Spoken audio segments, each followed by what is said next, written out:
Hey everybody, this is PD from Spin Rack, and today I'm doing a video on what am I going to do it on? The New Mutants, right? That title that a couple people said that was going to be canceled here. This is pre-Rob, and this is Rob doing the campaign to do the New Mutants, to do X-Force in his last 3 issues, right? So let's get it from the horse's mouth. Let's hear people talk about the New Mutants, right? People that were there at the time. And then I'm going to present some other stuff, and we'll see how we can size this up, right? Ready, set. This is from the Kayfabe guys. They interviewed Rob Liefeld. It's a very entertaining interview. Ready, set. Let's fix me.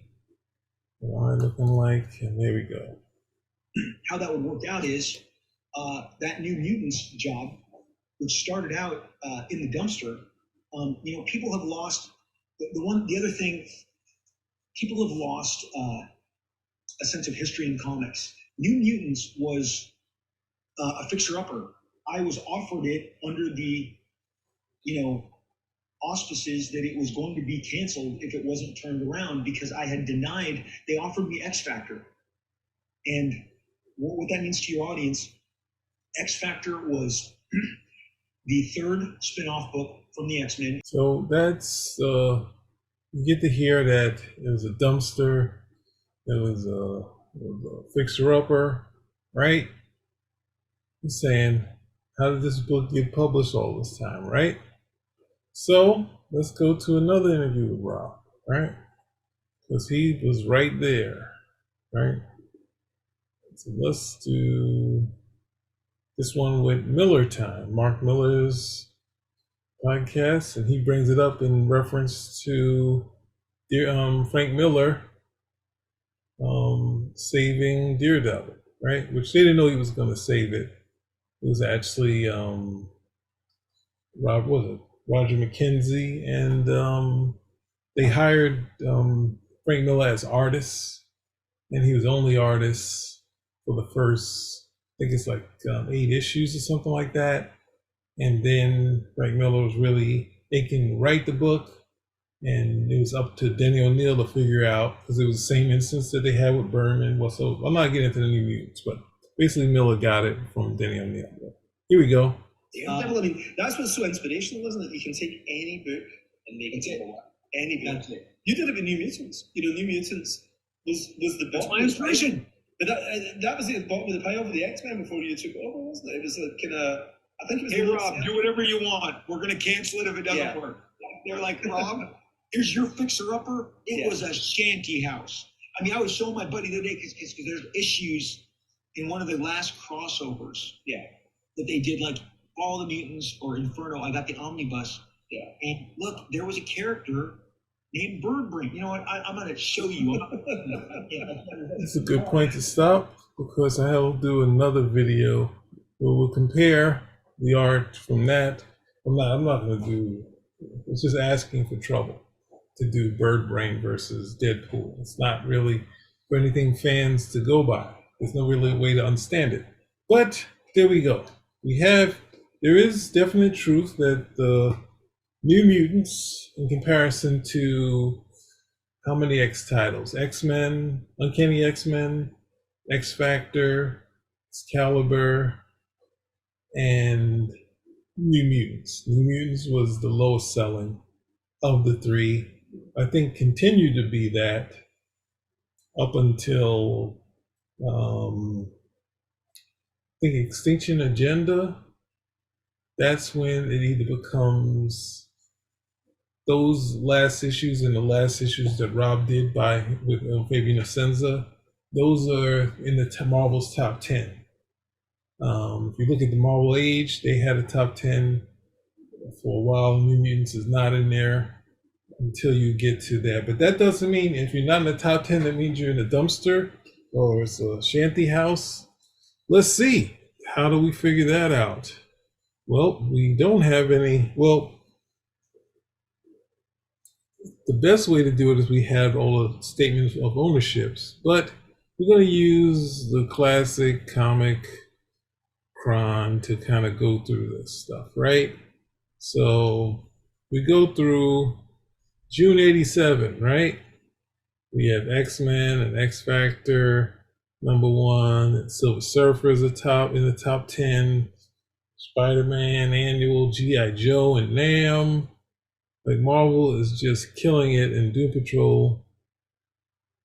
In 1987, which I think is Brett Belvin's first issue, The New Mutants is a top 10 book. That's including with the DC titles in there, right?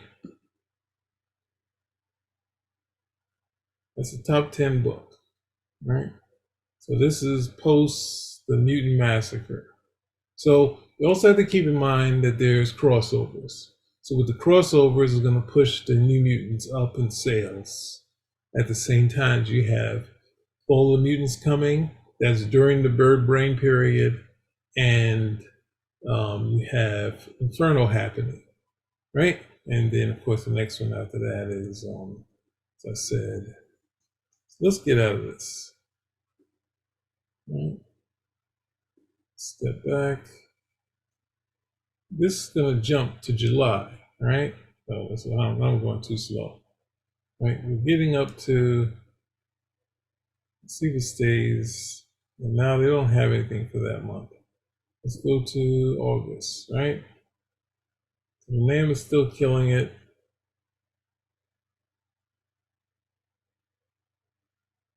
And New Mutants, because this is leading up to, this is the Bird Brain period, right? This is, let's see, do I have that issue here? So this was 56. So here is what? Mutants is 58. Should have just kept these in order. You know me.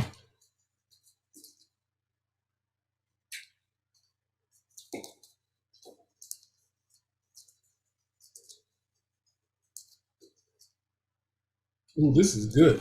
This is great, right? So we have a Bird Brain issue. Let's get this out of here. And this is in the top. It's the top 10, right? With Bird Brain in the bottom, right? So there we go, right? So right now, I know what's going to happen. I already know that this is the. Oh, so there's a fifth one, which is a reprint book. That's Classic X-Men. That would be the bottom, and that, it took them a while before they decided to cancel that. So if we go to September, we should just be seeing Millennium comes out. So Millennium kind of takes some steam out of the Fall of the Mutants, because Marvel's planning their thing, but Fall of Mutants come. New Mutants still a top 10 book, right? G.I. Joe is a top 15 book. That's crazy, right? Nam is still up there, even though Michael Golden isn't drawing it anymore, right? Let's keep on going to October. See what happens. New Mutants, they have a major thing happen. It's in the top 5. See that? It's in the top 5. So with the crossovers, you're gonna make your money, right? So this is 87. New Mutants still, and they got Bird. They're saying goodbye to Bird Brain. There's this one. Well, I guess now I can show. Now that I at least showed you that these books sold, you don't have to. I don't have to.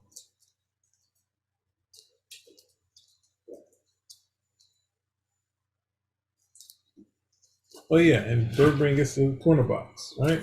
So we have this issue. So can't see it. Should put it up anyway. So we have in the corner box, Bird. This is the goodbye to Bird Brain. He's down here with the people.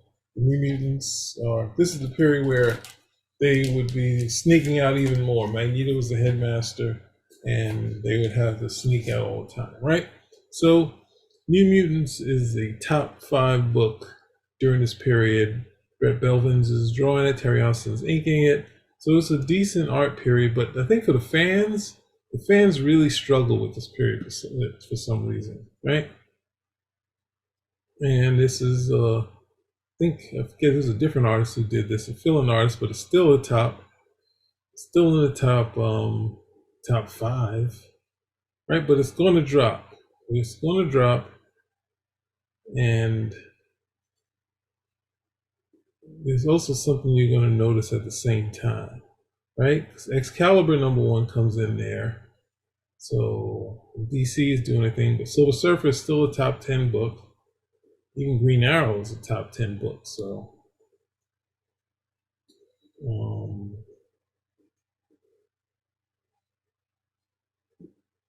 January 88, right?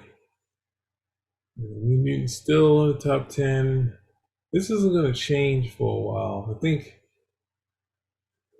See, we even got going for So it was post fall of the Mutants. Todd is coming on, and his Spider-Man is top 10. Punisher's killing right now. So you have some other things that are taking people's attention away from the X books. But let's keep going. Dead Doug. I think did you just see that? I don't know why that's 64. I think the only picture they have is that one. Let's keep going. Okay, it's still going February. Let's go 88, right? Sorry about that, guys. Let's go to monthly sales. All right, so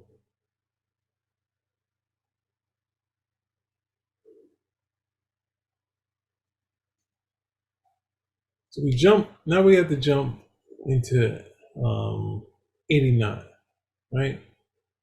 So in 89,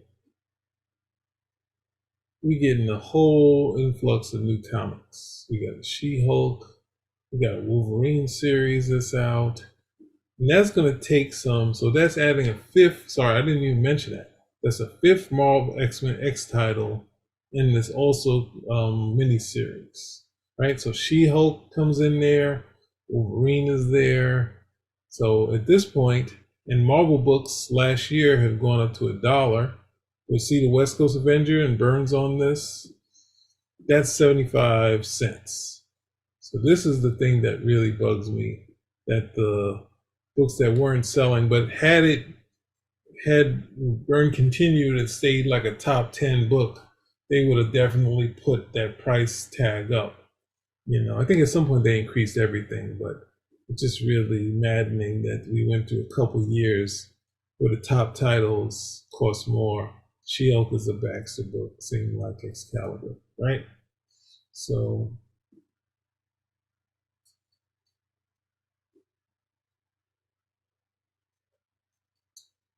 New Mutants 75, I have that here. That's number 10, still number 10. That's the Magneto issue, right? The Byrne issue with Magneto versus issue where Magneto goes bad, right? So that is post fall. This is post Inferno, and so those books obviously sold a lot. And the New Mutants in issue 75 is still a top 10 book, but you're going to see a drop in a second, right? I said it was, and it feels like I just lied to you guys. So we got another jump. We got to jump to June. So we should see this drop, right? So this is another thing that's happening. The books are going twice a month. So X-Men are issuing, instead of 12 issues a year, they're doing 16. And Batman is going twice. So they're competing. They're knocking all the other books out of the top 10. So you got Batman knocking books out of the top 10. You got the X-Men doing 2 books. You got Wolverine and Spider-Man. So you have this influx of books, and they're all See how Batman's 75, right? And Detective Comics is 75, and then you see X Factor's $1. Wolverine's a Baxter issue, so I can't say anything about that. Some higher quality paper. X-Men is $1. So not only are you making that top dollar, X-Men dollar, you get an extra 25 cents to add to cover, basically cover your profits. New Mutants has an annual. This I think is, I'm not sure which annual this is. That's in the top 20, and the New Mutants 80. This has been knocked down to 22. But you also have to remember there's 2 X-Men, some Batman books are hitting. You have 2 Wolverines and 2 Spider-Mans. So if you take those book out, they at least be in Marvels and these annuals. You also have to factor in the annuals. So that would considerably knock some books down, right?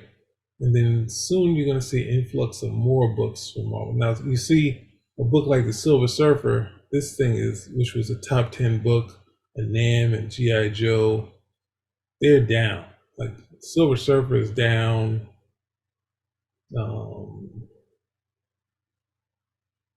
What else? What I want to show you. Classic X-Men, that is the lowest selling X title, right? That's a reprint book. She-Hulk, which was doing well, was knocked down. So you have to factor in Punisher's down a little, War Journal, but it's not, it's still above this. It's still pushing some of the other regular Marvel titles out of the box.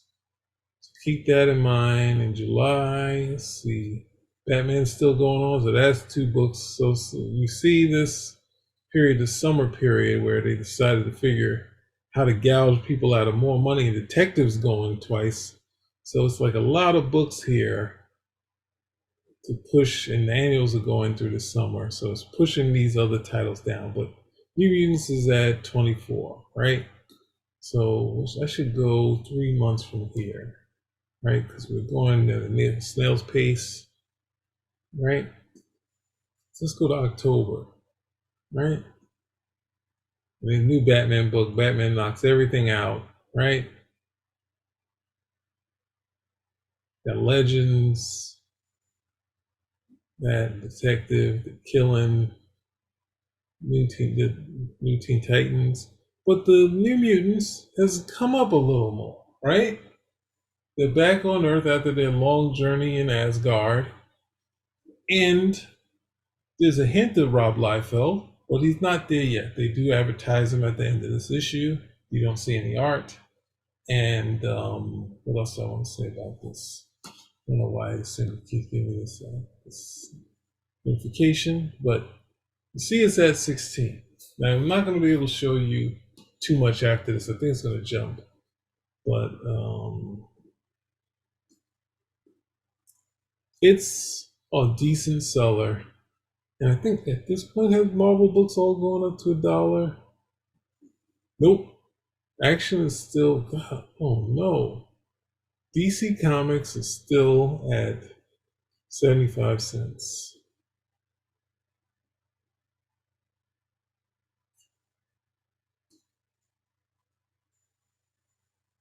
All the rest of the Marvel books are now $1. Here's my Avengers. Yeah, so now in this portion, the end of 89, all the Marvel books are going up to $1. So they tested to see if it could work, and now they're all of that. So there's nothing in this year. The year end, you're going to see some Spider-Man killing it. So let's see if we can see anything in here. This is the top books. So cool. So there we go. Let's stop sharing. So see, if they were saying it, and I can't, there's no way for me to prove them not saying it, but it'd be unwise. You always want a book to do better, and obviously they did that with Rob. and but the canceling of it, that's something I'm not sure about that we can say, right? I have one statement of ownership. I think there might have been one in issue 86, but I don't have that issue anymore. And there's no reprint that has that letter, that report card page with the statement of ownership. So it would be interesting to see. But it's a great story to say that it was in the dumpster as far as X books.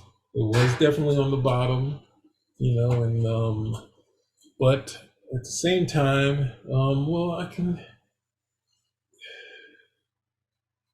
it wasn't a top 10 book as it initially was. It was after issue 50 through, I think through possibly 70, it was in that top 10, and then post 75, it kind of, when they go through their run in Asgard, they go on their little journey, it goes down, and there's a lot of other books that are just filling up the titles, and I think Marvel would do more of that. You see when the Spider-Man comes out. So there you go. You have that. I'm going to show you another video where we compare Big Daddy of them all, the Deadpool issue. I sold this when I needed money for school. I didn't get much for it, but in total sum, I got enough to eat for a couple days in school or whatnot. So I got the facsimile of this, and it has everything in there. I wish they kind of did 86, the cable issue, but yeah, that's about it. What if the New Music get canceled? I say no. It wouldn't have been canceled, right? I think if Mark Silvestri took it over, like, good Lord, well, I don't know if he did one page, and I think that would have worked as well as Brett Belvin's. They're both solid, great artists. In my opinion, I could just see, in Rob, I'm going to say this, and I think I said it many a times, I could see, we were seeing the artists at their beginning, right? He'd done Hawk and Dove. He had some elements of Arthur Adams. He did some pinups similar to Arthur Adams's classic X-Men poses. So I was kind of like, what will he become if he goes through the same stages like Perez, Byrne, and Miller? Like, would he morph into an artist when he adds in all this stuff? And we go through the same stages where we're like, oh, wow. When Byrne would say about himself learning how to draw, learning anatomy and drapery and all that stuff. Where would this art go, right? But, success hits first, and you got to make that money. So, Spin Rack out.